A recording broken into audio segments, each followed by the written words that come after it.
Time to bring you news on this channel. I am Amudu Gajaga and thanks for joining us. Coming up tonight, today is World Pneumonia Day and we hear how many children are killed globally by this disease and what the Gambia is doing to combat it. A former police officer tells the TRRC of his victimization after refusing to go along with the recommendations of former President Jammeh's witch hunters. November 11th was not only Remembrance Day this year, it also marked the day the Gambia issued a press release announcing that it had filed a lawsuit in a top UN court against Myanmar, accusing that country of genocide. A school at Old Yundum, which was forced to close for 3 weeks due to smoke from a nearby dumpsite, has reopened. And in football, we ask whether Gambia can break its major tournament qualifying hoodoo by beating Angola away. For more on these and other stories, stay tuned.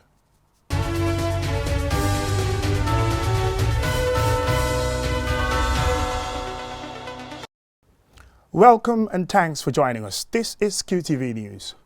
Today is World Pneumonia Day. To commemorate the day, UNICEF The Gambia has issued a press release which reveals that every 39 seconds, one child dies of the illness globally.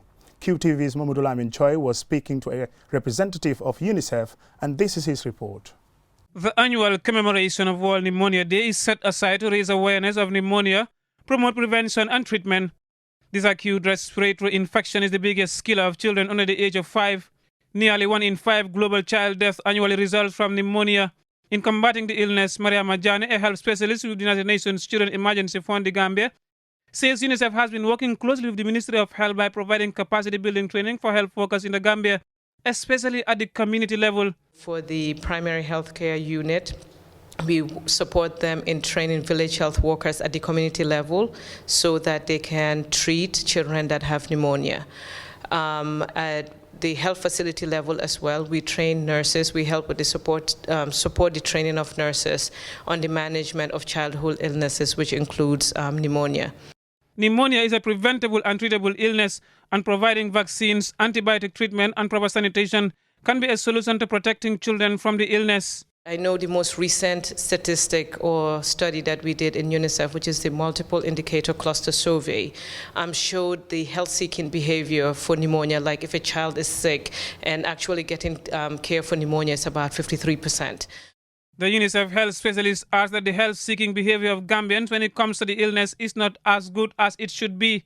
However, she knows that the level of government's efforts in tackling pneumonia has been positive. What UNICEF and other partners have been doing is working with community groups like the village support groups to increase knowledge and awareness about pneumonia, what are the signs, and then if you have the signs to actually get treatment for it. Mariama Jane calls for continuous child immunization against pneumonia in the Gambia and early seeking of care and treatment. The theme for this year's commemoration of the World Pneumonia Day is Every Breath Counts. Mamadou Lamin Choi for QTV News.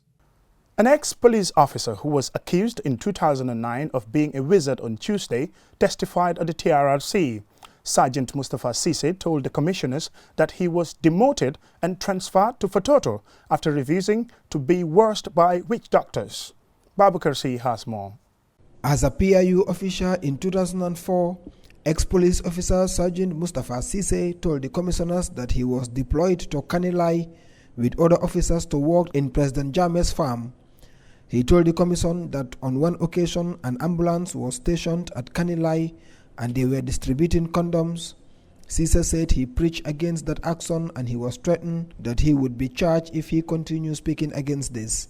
In January of 2009, while at the police headquarters, Cisse said he got information that witch doctors would be visiting them and that all officers were to parade on the orders of the IGP. According to Cisse, during the parade, the police IG informed them Yahya Jammeh would be sending people to screen the headquarters for witches and wizards and they should also swear allegiance to the president. Mustafa Cisse told the commission that he saw 5 men dressed in red, accompanied by the Green Boys and military officers from the State Guard armed with rifles. He said the witch doctors went around those on parade and took out almost 40 men who were accused of being wizards, including himself. These big doctors started running, came into us. It was like, it was just funny. It was funny, Council. They started running up and down. They would run, take few steps, stop, backtrack, and go back again, identify one person randomly, and point to him at the corner to go and stand over there. After about 20 to 30 people were identified, I was standing, reading my verses of the Quran. All of a sudden, as he passed me, he stopped. He turned back and looked at my direction and pointed to me. Caesar said he refused to go to Baba Job's house in Kotu to be washed and to drink the herbal concoction prescribed by the witch doctors. He was charged with disobeying orders from the president. I was charged for disobedience to orders and discreditable conduct. In the charges, the charge was because I refused to go to Kotu, to Baba Job's compound, to be washed by the witch doctors, for which I have no reason to do. Sergeant Cisse confirmed to the commission that he wasn't dismissed as per the orders but was punished, demoted from sergeant to first-class constable and posted to Fatoto. He said the accusation of being labeled as a wizard had a great impact on him and his family. At the end of his testimony, the ex-officer said he has forgiven all those who offended and victimized him except Yahya Jammeh, who he said he will never forgive for the injustice perpetrated on him and the harm Jammeh brought to the country. Babukar C, QTV News. November 11th was not only Remembrance Day this year, it also marked the day the Gambia issued a press release announcing that it had filed a lawsuit in a top UN court against Myanmar, accusing that country of genocide. Here is an excerpt. In a press release issued on the 11th of November, the Gambia has announced that it has filed a lawsuit against Myanmar. And by a remarkable coincidence, on 11th November this year, the Gambia was honoring its citizens who fought in the Second World War in Burma, the country now known as Myanmar. The press release states, "The Republic of the Gambia has filed today before the International Court of Justice in The Hague a lawsuit alleging that the Republic of the Union of Myanmar has violated its obligations under the 1948 Convention on the Prevention and Punishment of the Crime of Genocide for its genocidal actions against the Rohingya people, a Muslim minority that lives in Myanmar. Genocide is a crime under international law, and all states have an obligation to prevent, to punish, and not to commit genocide. Myanmar has failed in adhering to its obligations on all counts in its brutal treatment of the Rohingya, who have been subjected to wanton acts of violation and malicious degradation with the specific intent of state actors to destroy the Rohingya as a group." Supporting the Gambia's lawsuit are 56 other, mainly Muslim nations. We hope to get the views of the Gambia's Minister of Justice on why the Gambia has been choosing to be at the forefront of this lawsuit. The Old Yundum Lower and Upper Basic Schools reopened on Monday after smoke from a nearby dumpsite has forced their closure. The community came together last week to clear the dumpsite following a report about it on QTV. Mam Jara Sise reports. After being closed for the past 3 weeks, the Old Yundum Lower and Upper Basic Schools have reopened for students to continue their education. The toxic smoke from the dump site has now stopped, thanks to the community who volunteered to clear the hazardous site. The toxic smoke emitted by the waste dump has now stopped after the community took the initiative to clear the garbage. The closure has affected the students, particularly grade 9 students preparing for exams. Alassane Diop, The principal says the unbearable odor and smoke has affected their operation, but effective learning will now restart. He added that they have taken steps to make sure that the school will never be closed again. We have finally resolved that tomorrow officially we are starting teaching, effective teaching and learning for that matter, and a rewarding one for that matter, irrespective of whatever dump site is there. The NEA also actually, as the regulatory body, as the national agency regulating the environment of this country, we had a meeting with them last Wednesday, promised that they're going to do something as a regulatory body. He spoke to some people, some top officials in some other stakeholder institutions, and then they really promised that they're going to do something about it. We got information from various sectors that, a letter has reached them, written by the director, asking or urging them to really do something about that dump site. That is the stakeholders. Yahya Jallo, the head boy, says they want a clean learning environment. They won't realize that students are learning there. This is so bad. When it starts smelling, it will smell from here to the other school there, Masrul, where they call Masrul, and that school is behind there. That is not good at all. We need our environment to be clean, not like to be messy, smell bad, like an environment where there is nobody living there. Ida Fai, the head girl, urged the government and responsible stakeholders to help them to have effective learning in the school. They have to help us, and that we cannot learn in a dirty environment. It's impossible. How can we learn in a dirty environment when we are coming here, the smell, everything, the flights, all over here? We are disturbed a lot. Khadija Tujalo, a school councillor, Yundum Upper Basic, explains the impact of the school's closure. So please, we want them to help us, especially the lower basic here. They are not learning. Our sisters and brothers who are in grade 5, they are not learning, and they are supposed to sit on an exam. Like us also, we are supposed to sit on an exam because we are candidates.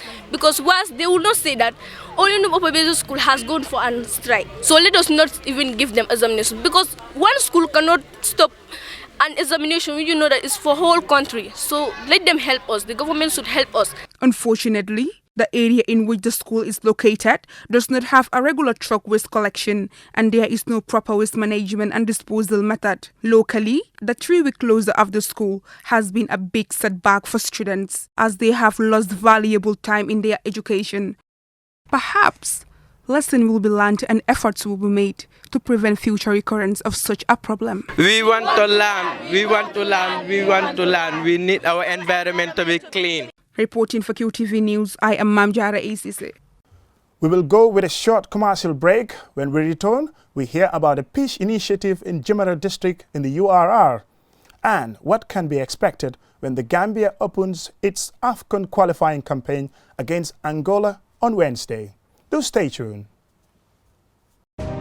QCell, your most trusted network, gives you the fastest, biggest and cheapest 4G LTE network in the Gambia. Enjoy unlimited broadband with the fastest speeds. Access the fastest mobile network with our new bundle service. Call us on 111. QCell. We innovate, others follow. Are you a shop owner, retailer, or working in other commercial industries?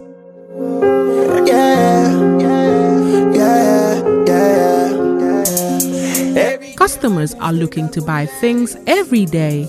Let them know where you are. Life is sweet like chocolate. Take part in QTV's marketplace and showcase your business to a large group of potential buyers. The money is calling. Call us on 32-444-44 or send us an email at marketing@qtv.gm for more details. Man, you don't know what I've been. You can also get in touch with us on Facebook, Twitter, and Instagram. QTV Marketplace. Be noticed. I'm the baddest in my category. Balling like I'm Curry. Shutting down everywhere. Welcome back and thanks for joining us. This is QTV News.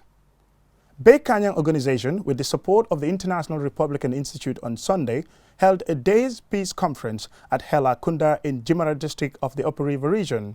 Ali Sise tells us more. Organizers say the peace conference is meant to create a platform for dialogue among the people of JIMARA district. It gathered traditional and religious leaders and representatives of different political parties from across various communities. Famara Jaune is the executive director of Beikanyang, which translates as equality for all. We know very well that there are so many problems with regards to political intolerance, and as a result, people have been fighting among themselves. So we want to create this platform for them to dialogue. People that you wouldn't love to see before will see eye to eye and discuss the issues that are affecting them. Jaune, a human rights activist, said the event is part of his organization's broader program of promoting political tolerance in the Gambia. JIMARA is where both President Adama Barrow and the leader of the Gambia Democratic Congress Party, Mama Kandeh, hailed from. This is not a workshop whereby somebody will lecture. No, it's a bantaba, open platform, open avenue for people to bring out issues themselves. And we start realizing issues have started coming up. People have started saying some of the reasons why they've not been united before and the reasons why they've experienced those conflicts among them, such as issues of tribalism, saying that my political leader is a Fula, I have to follow a Fula. You know, people are saying that because of the low level of political awareness among them, and this has also contributed to conflicts and misunderstanding among them. But people have also been saying that people cross-carpeting from one political party to another, other people will not appreciate that. So these are all issues and many issues that are coming up from this conversation. According to Jaune, they intend to organize similar events in Kantora and Sandu districts. Among those in attendance was Honorable Alaji Sow, the National Assembly member for JIMARA constituency. He welcomed the initiative taken by Beikanyang organization. JIMARA, after the election, most of problems were happening here. In fact, I can remember there was a problem until I myself was taken to the court, including some alcalos from the constituency. So I think Beikanyang, what they did here, in fact, will have been done before today. But then nonetheless, it is perfect. And I'm so from here, we'll open a new page. Aware of the importance of peace to national development, the organizers said at the end of this exercise they will have a strategy on how to maintain peace in the communities. Reporting for QTV News, I am Aliou Cisse. The Gambia will open its 2021 AFCON qualifying campaign away to Angola on Wednesday.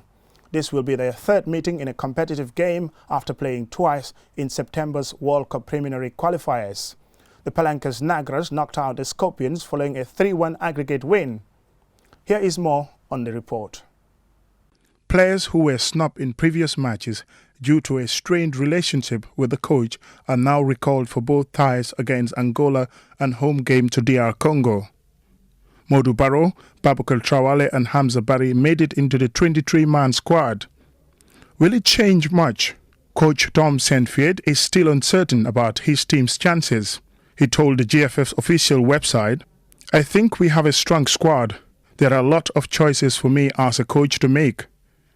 We have a lot of good players, and I am so we'll be ready to make it difficult for our opponents and gain some points," he said shortly before flying out to Luanda. The Belgian added that though he is expecting very difficult games, but believes his team can cope with the pressure of being the underdogs. "We are playing out against two strong opponents in Angola and DR Congo. We are 166 on the FIFA ranking, Angola is 120th, and DR Congo is 54th. He said both teams are regular participants at the AFCON. However, we have learned a lot from our previous games against Angola and Djibouti because we saw some strengths and qualities of our players." Former Scorpions defender Mamadou Fouti Danso, who was on the bench for the two games they lost to Angola, said he is optimistic about the chances of the current squad. Now we have the players that we were missing. We are playing against Angola. I think they will see the difference when it comes to them. We are playing them away in Angola. I think you will still see the difference comparing the two games that we played before and then when we are about to play them in few days after. Yeah. The Gambia is the only country in West Africa that is yet to qualify for an AFCON tournament. If they are to realize an AFCON appearance dream, then they should start by getting victories against higher-ranked opponents. Before we end this bulletin of the news, let's take a quick look at our main news stories. Today is World Pneumonia Day, and we hear how many children are killed globally by this disease and what the Gambia is doing to combat it. A former police officer tells the TRRC of his victimization after refusing to go along with the recommendations of former President Jammeh's witch hunters. November 11th was not only Remembrance Day this year, it also marked the day the Gambia issued a press release announcing that it had filed a lawsuit in a top UN court against Myanmar, accusing that country of genocide.